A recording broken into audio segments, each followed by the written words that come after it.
പ്രിയമുള്ളവരെ, ഇന്നത്തെ തിയോളജി ക്ലാസ്സിലേക്ക് നിങ്ങളേവരെയും ഹൃദയപൂർവ്വം സ്വാഗതം ചെയ്യുന്നു. നാം കഴിഞ്ഞ ക്ലാസ്സുകളിൽ പഠിച്ചുകൊണ്ടിരുന്നത് ബിരുദാനന്തര ബിരുദ തലത്തിലെ സഭാവിജ്ഞാനീയത്തെക്കുറിച്ചുള്ള പാഠങ്ങളാണ്. സഭാവിജ്ഞാനീയത്തിൻ്റെ വളർച്ച രണ്ടാം വത്തിക്കാൻ കൗൺസിൽ വരെയും എപ്രകാരം എത്തി നിന്നു എന്നുള്ളതാണ് നമ്മൾ കഴിഞ്ഞ ക്ലാസ്സിൽ പഠിച്ചത്. കഴിഞ്ഞ ക്ലാസ്സിൽ നാം മനസ്സിലാക്കുകയുണ്ടായി, ഘടനാപരമായ ഒരു സഭ, അതുപോലെ കൂട്ടായ്മയുടെ സഭ, ഇത് രണ്ട് ദൈവശാസ്ത്ര സരണികളായി സഭാചരിത്രത്തിലുണ്ടായിരുന്നു. അതിൽ ഘടനാപരമായ സഭ എന്നുള്ള ആശയത്തിനാണ് വലിയൊരു കാലഘട്ടത്തിൽ സഭയിൽ പ്രാമുഖ്യമുണ്ടായിരുന്നത്.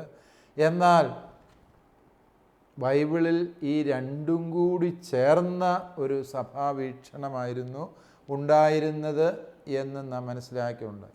ബൈബിളിൽ തിരുസഭയ്ക്ക് ഘടനയുണ്ട്. ബൈബിളിൽ എപ്പിസ്കോപ്പോയി, പ്രസ്ബിത്തരോയി, ദിയാക്കുണോയി എന്നൊക്കെ പറയുന്ന ഗ്രീക്ക് പദങ്ങളുണ്ട്.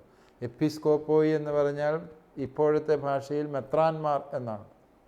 പ്രസ്ബിത്തരോയി എന്ന് പറഞ്ഞാൽ പുരോഹിതന്മാർ എന്നർത്ഥം.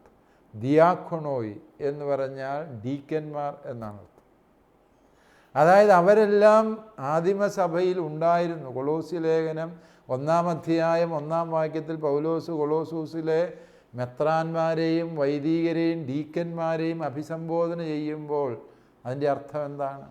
പൗലോസിലേക്ക് കൈവച്ച് തിമോത്തിക്ക് മെത്രാൻ പട്ടം കൊടുക്കുമ്പോൾ അതിൻ്റെ അർത്ഥം എന്താണ്? തീത്തോസിനെ മെത്രാനായി വാഴിക്കുമ്പോൾ അതിൻ്റെ അർത്ഥം എന്താണ്? ആദിമസഭയിൽ അപ്പസ്തോലന്മാർ തങ്ങളുടെ ശുശ്രൂഷയ്ക്ക് സഹായിക്കാൻ ഡീക്കന്മാരെ കൈവയ്പിലൂടെ വാഴിക്കുന്നതിൻ്റെ അർത്ഥം എന്താണ്? ഇതെല്ലാം സൂചിപ്പിക്കുന്നത് സഭയുടെ ഘടന എന്ന് പറയുന്നത് ആരംഭത്തിലേ ഉണ്ടായിരുന്നു എന്നുള്ളത്. അതുകൊണ്ട് ഈ കൂട്ടായ്മയുടെ സഭാവിജ്ഞാനീയത്തെ ഘടനാപരമായ സഭാവിജ്ഞാനീയത്തിന് വിരുദ്ധമായി അവതരിപ്പിക്കാൻ പാടില്ല. ഒരുപക്ഷെ 2-ാം വത്തിക്കാൻ കൗൺസിലിൻ്റെ സഭാവിജ്ഞാനീയം പഠിച്ചു തുടങ്ങുന്നതിന് മുൻപേ നാം മനസ്സിലാക്കേണ്ടത്, ഇത് രണ്ടും കൂടി ചേർന്നതാണ് യഥാർത്ഥ സഭാവിജ്ഞാനീയം. സഭയ്ക്കൊരു ഘടനയുണ്ട്. ആ ഘടന ദൈവത്താൽ വിഭാവനം ചെയ്യപ്പെട്ടത് തന്നെയാണ്. കാരണം എന്താണ്? ഈശോ താൻ ചെയ്തവ ചെയ്യാനും താൻ പറഞ്ഞവ ലോകത്തിൻ്റെ അതിരുകളോളം തുടരാനും 12 അപ്പസ്തോലന്മാരെ തിരഞ്ഞെടുത്തു. ആ തിരഞ്ഞെടുപ്പ് എന്ന് പറയുന്നത് തിരുസഭയുടെ തുടക്കമാണ് എന്ന് നമുക്കറിയാം. ഈശോ കുറേ പേരോട് മൈതാന പ്രസംഗം നടത്തിയിച്ചിട്ട്, ഇനി നിങ്ങൾ ഇഷ്ടം പോലെ, ഞാൻ പറഞ്ഞത് കേട്ട് ഇഷ്ടം പോലെ ജീവിച്ചു എന്ന് പറഞ്ഞ് പോവുകയല്ല ചെയ്തത്. മറിച്ച് തൻ്റെ സന്ദേശങ്ങൾക്കും പ്രവർത്തനങ്ങൾക്കും നിയതമായ ഒരു ഘടനയുണ്ടാകണമെന്ന് അവിടുന്ന് ആഗ്രഹിച്ചു. 12 അപ്പസ്തോലന്മാരെ തിരഞ്ഞെടുത്തതും ആ അപ്പസ്തോല ഗണത്തിന് നേതാവായി പത്രോസിനെ നിയോഗിച്ചതും ആ അപ്പസ്തോല ഗണത്തിന് ദൗത്യം ഭരമേൽപ്പിച്ചതും ഉത്ഥാനത്തിന് ശേഷം അവരുടെ മേൽ നിശ്വസിച്ചുകൊണ്ട് പരിശുദ്ധാരൂപിയെ സ്വീകരിക്കാൻ പറഞ്ഞ് അവരെ അഭിഷേകം ചെയ്യപ്പോൾ, പാപം മോചിക്കാനുള്ള അധികാരം അവർക്ക് കൈമാറുമ്പോൾ, യേശു ശരിക്കും ഘടനാപരമായ ഒരു സഭയെ വിഭാവനം ചെയ്തിരുന്നു എന്നുള്ളത് അനിഷേധ്യമായ വസ്തുതയാണ്. എന്നാൽ ആ ഘടനാപരമായ സഭ ക്രിസ്തുവിൻ്റെ മനസ്സിലുണ്ടായിരുന്നത് പോലെ തന്നെയാണോ ഇന്നത്തെ ഘടനാപരമായ സഭാ സംവിധാനം പ്രവർത്തിക്കുന്നത് എന്നുള്ളത് വ്യത്യസ്തമായൊരു ചോദ്യം. ഘടനാപരമായ സംവിധാനത്തിൽ ഇന്ന് ചില അപജയങ്ങൾ, പ്രതിസന്ധികളുണ്ട് എന്നുള്ളത് സഭാ നേതൃത്വം തന്നെ മനസ്സിലാക്കുന്നു. ഫ്രാൻസിസ് മാർപ്പാപ്പയാണെങ്കിൽ വളരെ വ്യക്തമായ ഭാഷയിൽ സഭാ നേതൃത്വത്തിൻ്റെ ശൈലിയിൽ, വാക്കുകളിൽ, മനോഭാവങ്ങളിലൊക്കെ വരുത്തേണ്ട മാറ്റങ്ങളെക്കുറിച്ച് പറഞ്ഞിട്ടുണ്ട്. സഭാ നേതൃത്വം കൂരിയായിക്കൊണ്ടാകുന്ന 15 രോഗങ്ങളെക്കുറിച്ച് തന്നെ പൗലോസ്, ഫ്രാൻസിസ് മാർപ്പാപ്പ വളരെ വ്യക്തമായ മാർഗനിർദ്ദേശം തന്നിട്ടുണ്ട്. ഇതൊക്കെ സൂചിപ്പിക്കുന്നത് സഭയുടെ ഘടനാപരമായി ക്രിസ്തു വിഭാവനം ചെയ്ത അതേ രീതിയിൽ തന്നെയാണ് ഇന്നത്തെ സഭയുടെയും ഘടന എന്നുള്ള അവകാശവാദമല്ല പറഞ്ഞത്. മറിച്ച് ഈ സഭയുടെ ഘടന തന്നെ അപ്രസക്തമാണ്.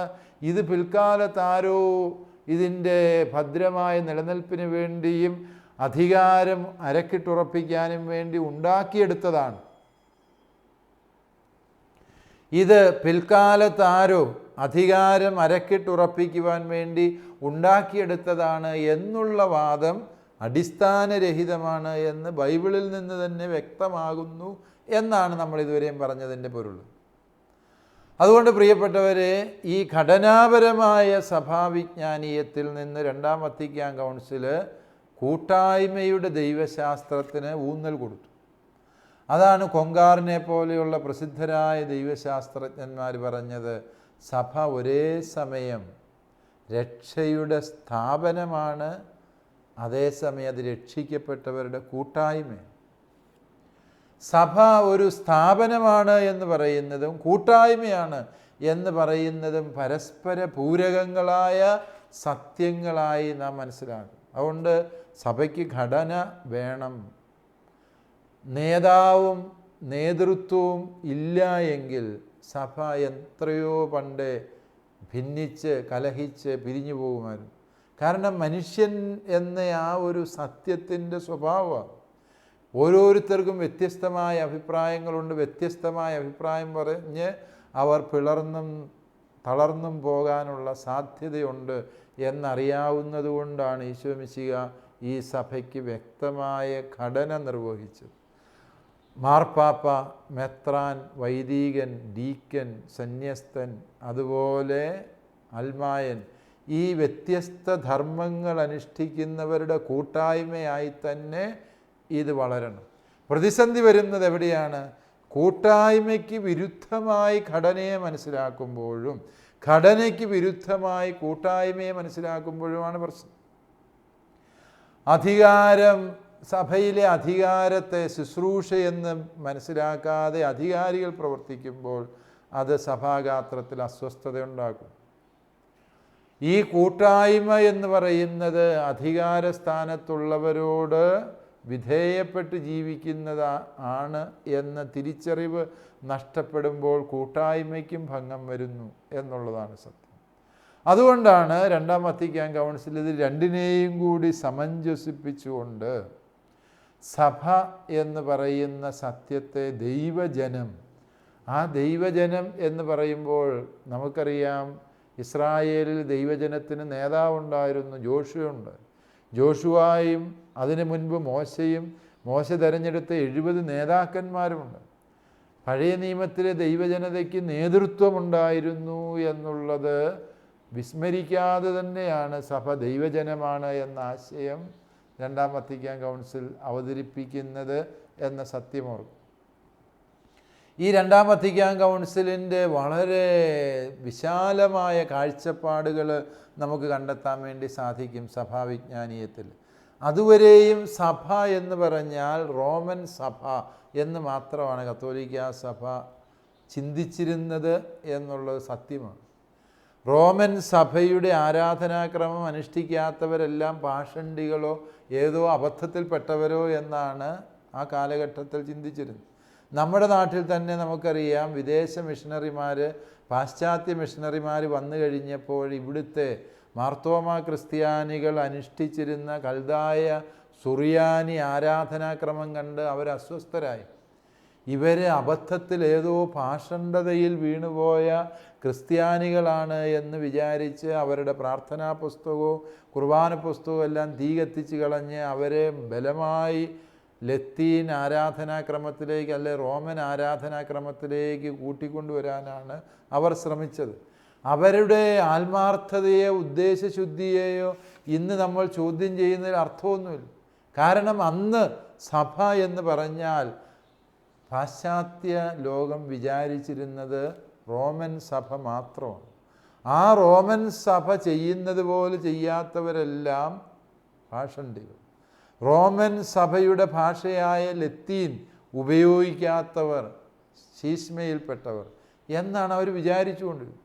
അതുകൊണ്ടാണ് അപ്രകാരമുള്ള നീക്കങ്ങൾ അന്ന് കേരളത്തിൽ പോലും സംഭവിച്ചത്. അന്ന് നമ്മുടെ അവകാശ അധികാരങ്ങൾക്കെതിരായി പാശ്ചാത്യ മിഷണറിമാർ പ്രവർത്തിച്ചു എന്ന് പറഞ്ഞ് ഇന്ന് ഇവിടെ മാർത്തോമാ ക്രിസ്ത്യാനികൾ കലഹിക്കുന്നതിൽ അർത്ഥമില്ല. അന്ന് നമ്മുടെ അവകാശങ്ങൾ നിഷേധിക്കപ്പെട്ടു എന്ന് പറഞ്ഞ് ഇനിമേൽ പാശ്ചാത്യരെ ഞങ്ങൾ അനുസരിക്കില്ല എന്ന് പറഞ്ഞ് മട്ടാഞ്ചേരി പള്ളിയിലെ കുരിശേ തൊട്ട് സത്യം ചെയ്ത കൂനംകുരിശ് സത്യം അന്ന് ശരിയായ സത്യമാണ് എന്ന് ചരിത്രപരമായി നമുക്ക് വിലയിരുത്താൻ പറ്റും. അല്ലെങ്കിൽ അങ്ങനെ സത്യം ചെയ്തവരെ ന്യായീകരിക്കാൻ പോരുന്ന ചരിത്രപരമായ അവസ്ഥ ഈ നാട്ടിൽ നിലവിലുണ്ടായിരുന്നു എന്നുള്ളത് ശരിയാണ്.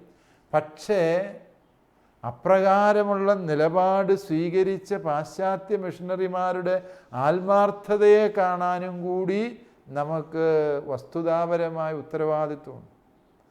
ഇന്ന് ആ സാഹചര്യങ്ങളില്ല എന്ന് വന്നിട്ടും കൂട്ടായ്മയിൽ നിലകൊള്ളാൻ നമുക്ക് കഴിയുന്നില്ല എന്ന് പറയുമ്പോൾ വെറും പാശ്ചാത്യ മിഷണറിമാരുടെ മാത്രം പ്രശ്നമായിട്ട് ആ വിഷയത്തെ നിസാരവൽക്കരിക്കുന്നതും ശരിയാണോ എന്ന് ചിന്തിച്ചു നോക്കും.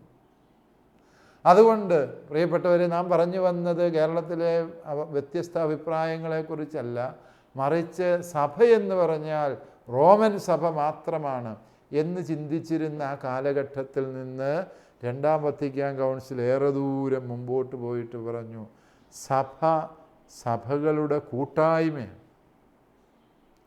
സഭയുടെ കാതോലിക സ്വഭാവം സഭ നിലനിർത്തുന്നത് ഈ സഭകളുടെ കൂട്ടായ്മയെ അംഗീകരിക്കുമ്പോഴാണ്. സഭ സാർവത്രികമാകുന്നത് സഭ റോമൻ സഭയായിരിക്കുമ്പോഴല്ല, മറിച്ച് ഈ കൂട്ടായ്മയിലെ എല്ലാ സഭകളെയും അംഗീകരിക്കുമ്പോഴാണ്. റോമൻ ആരാധനാക്രമം അനുധാവനം ചെയ്യുന്നവരാണ് കത്തോലിക്ക സഭയിലെ മൃഗീയ ഭൂരിപക്ഷം എന്നുള്ളത് സത്യമാണ്. ഇപ്പം കൃത്യമായി പറഞ്ഞാൽ 120 150 കോടി വിശ്വാസികളുണ്ട് എങ്കിൽ അതിൻ്റെ 98% കത്തോലിക്കരും റോമൻ ആരാധനാക്രമം അനുഷ്ഠിക്കുന്നവരാണ്. അതേസമയം ബാക്കി 22 സഭകളുണ്ട് കത്തോലിക്ക കൂട്ടായ്മയിൽ. അതിലൊന്നാണ് സീറോ മലങ്കര സഭ കേരളത്തിലെ, അതിലെ മറ്റൊരു സഭയാണ് സീറോ മലബാർ സഭ കേരളത്തിലേത്. അന്ത്യോക്യൻ സഭയുണ്ട്, കോപ്റ്റിക്കുണ്ട്, അർമേനിയൻ സഭയുണ്ട്, മാറോനൈറ്റ് സഭയുണ്ട്. ഇങ്ങനെ 22 സഭകൾ ചേർന്ന പൗരസ്ത്യ സഭകളും ഒരു പാശ്ചാത്യ സഭ റോമൻ സഭയും ചേർന്നതാണ് ശുദ്ധമാന സഭ എന്ന് നാം വിളിക്കുന്ന സഭ. അത് വാസ്തവത്തിൽ രണ്ടാം വത്തിക്കാൻ കൗൺസിൽ സഭകളുടെ കൂട്ടായ്മയാണ് എന്ന് പറയുമ്പോൾ പ്രഥമത ഉദ്ദേശിക്കുന്നത് ഈ കത്തോലിക്ക കൂട്ടായ്മയിലുള്ള 23 സഭകളുടെ തുല്യ അവകാശത്തെക്കുറിച്ചാണ്. ഈ 23 സഭകളിൽ നമുക്കറിയാം 100 കോടിയിലധികം വിശ്വാസികളുള്ള സഭയുണ്ട്. അതുപോലെ തന്നെ കേവലം 3000 അംഗങ്ങൾ മാത്രമുള്ള സഭകളുണ്ട്. ഈ 23 സഭകളെ എടുക്കുമ്പോൾ എണ്ണത്തിൻ്റെ വലിപ്പം നോക്കിയല്ല സഭയുടെ മൂല്യം നിർണയിക്കേണ്ടത്, മറിച്ച് ആദ്യ നൂറ്റാണ്ട് മുതലുള്ള ശ്ലൈഹിക പാരമ്പര്യത്തെ അനസ്യൂതം പിന്തുടർന്നു എന്നുള്ളതുകൊണ്ട് എണ്ണത്തിൽ കുറഞ്ഞു പോയാലും ആ സഭയുടെ വിശ്വാസവും പാരമ്പര്യവും ആരാധനാക്രമവും എല്ലാം തിരുസഭയുടെ അമൂല്യ സമ്പത്താണ് എന്ന് രണ്ടാം വത്തിക്കാൻ കൗൺസിൽ കണ്ടെത്തി. ആ അർത്ഥത്തിൽ ചിന്തിക്കുമ്പോഴാണ് പ്രിയപ്പെട്ടവരെ ഈ രണ്ടാം വത്തിക്കാൻ കൗൺസിലിൻ്റെ സഭാവിജ്ഞാനീയത്തിൻ്റെ സൗന്ദര്യം നമുക്ക് മനസ്സിലാവും.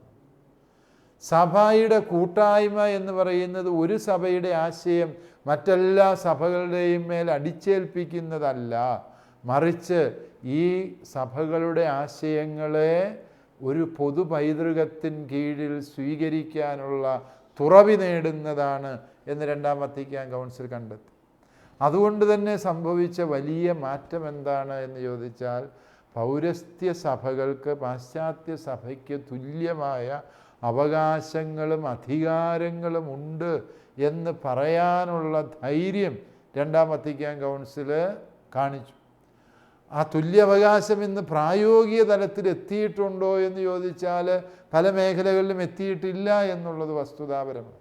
പക്ഷേ നാം എത്തിച്ചേരേണ്ട സഭാവിജ്ഞാനീയം ഈ തുല്യതയുടെ കൂട്ടായ്മയുടേതാണ് എന്ന് പറയാൻ രണ്ടാം വത്തിക്കാൻ കൗൺസിൽ കാട്ടിയ ചങ്കൂറ്റം, ധൈര്യം എന്ന് പറയുന്നത് ദൂരവ്യാപകമായ ഫലമുളവാക്കുന്ന സത്യമാണ്.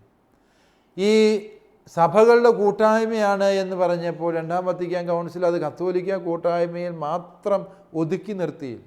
അതിനെ ഈ സഭാ കൂട്ടായ്മ എന്നതിൽ സഹോദരീ സഭകളെന്ന് വിശേഷിപ്പിച്ചുകൊണ്ട് ഇതര സഭകളെയും കൂടി ചേർത്ത് നിർത്താൻ രണ്ടാം വത്തിക്കാൻ കൗൺസിൽ ആഗ്രഹിച്ചു. രണ്ടാം വത്തിക്കാൻ കൗൺസിലിലെ സഭാ വിജ്ഞാനീയത്തിൻ്റെ ചർച്ചകളിൽ പങ്കെടുക്കാൻ വേണ്ടി ഇതര സഭകളിൽ നിന്നുള്ള അംഗങ്ങളെ ക്ഷണിച്ചു എന്നുള്ളത് ഏറ്റവും വലിയ സന്തോഷകരമായ വസ്തുതയാണ്. ഇതര സഭകളിൽ നിന്നുള്ള യാക്കോബായ സഭകളിൽ നിന്നുള്ള പ്രതിനിധികളെ മാർപ്പാപ്പ വത്തിക്കാനിൽ ക്ഷണിച്ച് ഈ ചർച്ചകളിൽ പങ്കെടുക്കാൻ ആവശ്യപ്പെട്ടു. അവരെ നിരീക്ഷക പദവിയിൽ നിർത്തിക്കൊണ്ട് ഈ ചർച്ചകളിൽ പങ്കെടുക്കാൻ അവരെയും അനുവദിച്ചു. അതുപോലെ തന്നെ ഈ ചർച്ചകളിൽ ക്രിയാത്മകമായ നിർദ്ദേശങ്ങൾ സമർപ്പിക്കാൻ അവർക്കും അനുവാദം ലഭിച്ചു. ഗ്രീക്ക് സഭകളിൽ നിന്ന്, അതുപോലെ തന്നെ ബൈസൻ്റൈൻ വിഭാഗത്തിലെ അകത്തോലിക്കരിൽ നിന്ന് ഉള്ള പ്രതിനിധികളെല്ലാം രണ്ടാം വത്തിക്കാൻ കൗൺസിലുണ്ടായിരുന്നു. സഭകളുടെ കൂട്ടായ്മയാണ് എന്ന് പറഞ്ഞപ്പോൾ ഇപ്പോൾ കത്തോലിക്ക കൂട്ടായ്മയിലുള്ളവർ മാത്രമല്ല, ഒരു കാലത്ത് ഈ കൂട്ടായ്മയിൽ നിന്ന് ഭിന്ന കാരണങ്ങളാൽ വേർപിരിഞ്ഞു പോയവരെയും കൂടി ഈ സഭ എന്ന് പറയുന്ന സംജ്ഞയ്ക്ക് കീഴിൽ വിഭാവനം ചെയ്യാനെങ്കിലും രണ്ടാം വത്തിക്കാൻ കൗൺസിലിന് കഴിഞ്ഞു എന്നുള്ളത് ഈ സഭാവിജ്ഞാനീയത്തിൻ്റെ മറ്റൊരു സുന്ദരമായ മുഖമാണ്. ഇതര സഭകളെ പിരിഞ്ഞു പോയവരെയെല്ലാം പാഷണ്ഡികളും ശത്രുക്കളുമായി കരുതി അവരെക്കുറിച്ച് പറയേണ്ടപ്പോഴെല്ലാം അവരുടെ കുറ്റം പറയുന്ന ശൈലി മാറ്റിയിട്ട് അവരെ സഹോദരങ്ങളായി കരുതി സ്നേഹിക്കാൻ, ആ ഒരു സുന്ദരമായ ചിന്തയിൽ നിന്നാണ് കേരളത്തിൽ തന്നെ നമുക്കറിയാം ഇവിടെ എക്യുമെനിക്കൽ പ്രസ്ഥാനങ്ങൾ വളരെയേറെ മുമ്പോട്ട് പോയിട്ടുണ്ട്. കത്തോലിക്ക സഭയും യാക്കോബായ സഭയും തമ്മിൽ വിവാഹ ഐക്യം പോലും സംഭവിച്ചിട്ടുണ്ട്.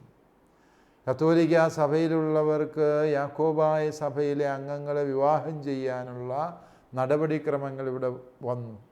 വത്തിക്കാൻ കൗൺസിലിന് മുമ്പാണ് ചിന്തിക്കാൻ മേലാത്ത വിഷയമായിരുന്നു. ദൈവശാസ്ത്രത്തിൽ വന്ന ഒരു മാറ്റം അതിൻ്റെ അജപാലനപരമായ മേഖലകളിൽ പ്രതിഫലിക്കുന്നതിൻ്റെ സൂചനയാണ് നാം പറഞ്ഞു വരും. അതുപോലെ തന്നെ കത്തോലിക്ക സഭയും ഓർത്തഡോക്സ് സഭയും തമ്മിലുള്ള വ്യക്തമായ ചർച്ചകൾ നടന്നുകൊണ്ടിരിക്കുക. കൂട്ടായ്മയിലേക്ക് ഈ കേരളത്തിലെ സഭകൾ മുന്നേറും എന്ന് നമുക്കറിയാം.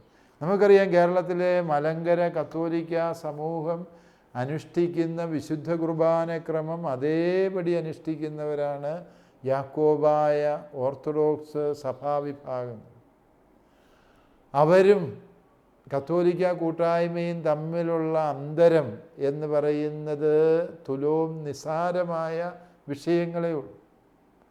അവയെ പരിഹരിക്കാനും അവർ നമ്മുടെ സഹോദരങ്ങളാണ്, നാം ഒരുപോലെ ചിന്തിച്ചിരുന്നവരും ഒരുപോലെ പ്രവർത്തിച്ചിരുന്നവരും ഒരമ്മയുടെ മക്കളെ പോലെ ഒരേ സഭയിൽ അംഗങ്ങളായി ജീവിച്ചിരുന്നവരുമായിരുന്നു. അതിനാൽ നമ്മൾ തമ്മിൽ ഇനിമേൽ കലഹിക്കുകയല്ല, എങ്ങനെ കൂടുതൽ ക്രിയാത്മകമായി ഒന്നിച്ചു പോകാൻ പറ്റും എന്നുള്ളതിനെക്കുറിച്ച് ചിന്തിച്ചു തുടങ്ങണം എന്ന് രണ്ടാം വത്തിക്കാൻ കൗൺസിൽ പറഞ്ഞത് വലിയ ഭാവാത്മകമായ മാറ്റം. അതുവരെ അവരെക്കുറിച്ച് പറഞ്ഞാൽ അവരുടെ കുറ്റം മാത്രമേ പറയാനുണ്ടായിരുന്നുള്ളൂ. നമ്മുടെ സഭാവിജ്ഞാനീയത്തിൽ അവരെ അവിവേകികളാണ്, പാഷണ്ഡികളാണ്, അനുസരണയില്ലാത്തവരാണ്, ധിക്കാരികളാണ്, ഇങ്ങനെയൊക്കെ പറഞ്ഞ് ഇതര സഭകളെ താഴ്ത്തിപ്പറയുന്ന ശൈലി മാറ്റിയിട്ട് ഭിന്നത, അതിന് കാരണങ്ങളൊന്നുമില്ല, അതിനെ നമുക്ക് മറക്കാം, നമുക്ക് ഇനിമേൽ എങ്ങനെ തോളോട് തോൾ ചേർന്ന് പോകാം എന്നതിനെക്കുറിച്ച് മാത്രം ചിന്തിച്ചാൽ മതി എന്നാണ് വാസ്തവത്തിൽ രണ്ടാം വത്തിക്കാൻ കൗൺസിൽ പറഞ്ഞത്. അഭിപ്രായ വ്യത്യാസങ്ങളെ കൂട്ടായ്മയുടെ കണ്ണിൽ എങ്ങനെ പുനരാഖ്യാനം ചെയ്യാൻ പറ്റും എന്നതിനെക്കുറിച്ച് ചിന്തിക്കാനാണ് രണ്ടാം വത്തിക്കാൻ കൗൺസിൽ ആവശ്യപ്പെട്ടത്. കേരളത്തിലെ വിവിധ ക്രൈസ്തവ സഹോദര സഭകൾ ഒരു മനസ്സോട് ചിന്തിക്കുന്ന ആ നല്ല നാളെ രണ്ടാം വത്തിക്കാൻ കൗൺസിലിൻ്റെ വലിയ സ്വപ്നമായി ഇനിയും ശേഷിക്കുന്നുണ്ട് എന്ന സത്യം പ്രിയപ്പെട്ടവരെ നമുക്ക് മനസ്സിൽ ഓർത്തു വയ്ക്കാം. അതുകൊണ്ട് തന്നെ ഇതര സഭകളെ താഴ്ത്തിപ്പറയുന്ന ശൈലി രണ്ടാം വത്തിക്കാൻ കൗൺസിലിന് ശേഷം ഒരു കത്തോലിക്ക വിശ്വാസിയും പുലർത്താൻ പാടില്ല എന്ന് തന്നെയാണ് രണ്ടാം വത്തിക്കാൻ കൗൺസിൽ നൽകുന്ന നിർദ്ദേശം. അത് പാലിക്കാൻ നമുക്ക് സാധിക്കുമ്പോൾ കൂട്ടായ്മയിലേക്ക് നാം വീണ്ടും വീണ്ടും കൂടുതലായി അടുക്കാനുള്ള അവസരം സൃഷ്ടിക്കപ്പെടുകയാണ് എന്നോർക്കും. സഭകളുടെ കൂട്ടായ്മയാണ് എന്ന് പറയുമ്പോൾ അതിനകത്ത് നാം മനസ്സിലാക്കേണ്ട വലിയൊരു ദൈവശാസ്ത്രപരമായ തുറവിയുണ്ട്. സഭകളുടെ കൂട്ടായ്മയാണ് എന്ന് പറയുമ്പോൾ ഒരു സഭയുടെ ആശയം മറ്റെല്ലാ സഭകളും സ്വീകരിക്കുന്നു എന്നുള്ള ചിന്ത വെടിഞ്ഞ് വ്യത്യസ്ത സഭകളുടെ ആശയങ്ങൾ പരസ്പരം സ്വീകരിക്കുമ്പോഴാണ് സഭയുടെ ശ്ലൈഹികത ഊന്നി പറയപ്പെടുന്നത്. നമുക്കറിയാം, ഈശോ ഒരു അപ്പസ്തോലനെ അല്ല തിരഞ്ഞെടുത്തു. ഈശോയ്ക്ക് പത്രോസ് എന്ന ഒരു അപ്പസ്തോലൻ മാത്രമല്ല ഉണ്ടായിരുന്നു, 12 അപ്പസ്തോലന്മാരുണ്ടായിരുന്നു ഈശോയ്ക്ക്. അതിൽ യൂദാസ് പോയപ്പോൾ മത്തിയാസിനെ അവർ തിരഞ്ഞെടുത്തത് ഈ 12 അപ്പസ്തോലന്മാരുടെ ശ്ലൈഹികതയ്ക്ക് വിലയുള്ളത് കൊണ്ടാണ്. ഈ 12 അപ്പസ്തോലന്മാരുടെ പ്രബോധനങ്ങളും 12 അപ്പസ്തോലന്മാരുടെ നടപടിക്രമങ്ങളും ചേരുന്നതാണ് തിരുസഭയുടെ ശ്ലൈഹികത എന്ന് പറയുന്നത്. സഭ ശ്ലൈഹികമാണ് എന്ന് പറയുമ്പോൾ അത് ഈ 12 അപ്പസ്തോലന്മാരുടെ പ്രബോധനങ്ങളിലൂടെ അവരുടെ നടപടിക്രമങ്ങളിലൂടെ രൂപം കൊണ്ട ഈ വ്യത്യസ്ത സഭകൾ അവ വലിപ്പത്തിൽ എത്രയോ അന്തരമുണ്ട് എങ്കിൽ പോലും അവരുടെ എല്ലാം അഭിപ്രായങ്ങളും ആശയങ്ങളും വിശ്വാസ സംഹിതകളും ആരാധനാക്രമവും ചേരുമ്പോഴാണ് ആത്യന്തികമായി സഭയുടെ ശ്ലൈഹികത എന്ന ആശയം ഊന്നിപ്പറയുന്നത് എന്ന് വത്തിക്കാൻ കൗൺസിൽ കണ്ടെത്തി. അത് തികച്ചും ഭാവാത്മകമായ ഒരു മാറ്റമായിരുന്നു അവിടെ സംഭവിച്ചത് എന്ന് നമുക്ക് തിരിച്ചറിയാൻ വേണ്ടി സാധിക്കും. അതുകൊണ്ട് തന്നെ സഭാ കൂട്ടായ്മ, എക്യുമെനിസം, അത് രണ്ടാം വത്തിക്കാൻ കൗൺസിലിൻ്റെ ഒരു വലിയ ചിന്താവിഷയമാണ്. അതുവരെയും നാം പറഞ്ഞുകൊണ്ടിരുന്നത് തെറ്റെല്ലാം ചെയ്തത് മറ്റ് സഭകളാണ്, നമ്മുടെ ഭാഗത്ത് ഒരു തെറ്റുമില്ല എന്ന് പറഞ്ഞു. ജോൺ മാർപ്പാപ്പ പറഞ്ഞു, ചരിത്രത്തിൻ്റെ നാൾ വഴികളിലേക്ക് തിരിഞ്ഞു നടന്ന് തെറ്റും ശരിയും ചരിത്രപരമായി തന്നെ വസ്തുതാപരമായി തന്നെ തിരിച്ചറിയാനും തെറ്റ് പറ്റിയതിന് ക്ഷമ പറയാനും കത്തോലിക്ക സഭയ്ക്ക് മടിയില്ല എന്ന് ജോൺ മാർപ്പാപ്പ പറഞ്ഞു. അദ്ദേഹം ഗ്രീക്ക് സഭകളുമായുണ്ടായ ഭിന്നത തെറ്റിദ്ധാരണയുടെ ഫലമായി ഉണ്ടായതാണ് എന്നും ഗ്രീക്ക് പാത്രിയാർക്കീസിനെ പുറത്താക്കിയ നടപടിക്രമം അബദ്ധമായിരുന്നുവെന്നും ജോൺ മാർപ്പാപ്പ തന്നെ പ്രഖ്യാപിച്ചു.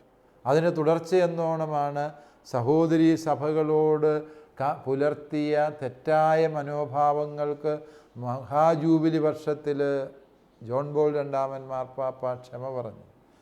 നമ്മുടെ പഠന കോഴ്സിൽ നമ്മൾ എക്യുമെനിസത്തെക്കുറിച്ചുള്ള വിശദമായ ക്ലാസ്സുകൾ നമുക്ക് ലഭിച്ചതാണ്. അവിടെ നാം മനസ്സിലാക്കി, ഈ സഭ ഏകമാണ് എന്ന് പറയുമ്പോൾ, ശ്ലൈഹികമാണ് എന്ന് പറയുമ്പോൾ, ഈ സഭകളുടെ വ്യത്യസ്തതകൾ മാനിക്കപ്പെടുമ്പോൾ മാത്രമാണ് സഭ കാതോലികമാകുന്നത്, സഭ ഏകമാകുന്നത്, സഭ ശ്ലൈഹികമാകുന്നത്, സഭ വിശുദ്ധമാകും. അതുകൊണ്ട് ഈ എക്യുമെനിസത്തെ ഏകത്വത്തിൻ്റെയും വിശുദ്ധിയുടെയും ശ്ലൈഹികതയുടെയും സാർവത്രികതയുടെയും അടിസ്ഥാന തത്വമായി അവതരിപ്പിച്ചു എന്നുള്ളത് രണ്ടാം വത്തിക്കാൻ കൗൺസിലിൻ്റെ സഭാവിജ്ഞാനീയത്തിലെ ഏറ്റവും സുന്ദരവും ഭാവാത്മകവുമായ വശമാണ്. കൗൺസിൽ കണ്ട ആ സ്വപ്നം കേരളത്തിലും ലോകമാസകലവും സംഭവിക്കുന്ന നാളുകൾ വിദൂരമാകാതിരിക്കട്ടെ എന്ന പ്രാർത്ഥനയോടെ നമുക്ക് ഇന്നത്തെ ക്ലാസ് അവസാനിപ്പിക്കാം. ദൈവം അനുഗ്രഹിക്കട്ടെ. കോഴ്സുകളെക്കുറിച്ചുള്ള വിശദ വിവരങ്ങൾക്ക് the director, alpha institute of theology and science, Sandeshabhavan, post box number 70, Thalassery 670101. Telephone 0490 2344 2343 email alfits@gmail.com. Website www.alphathalassery.com. ഈ പ്രോഗ്രാമിനെ കുറിച്ചുള്ള അഭിപ്രായങ്ങളും നിർദ്ദേശങ്ങളും ഞങ്ങളെ അറിയിക്കുക. വിലാസം: the producer, Theologia, Shalom television, Peruvannamuzhi PO, Kozhikode 673-528. Phone 0496 266 4600.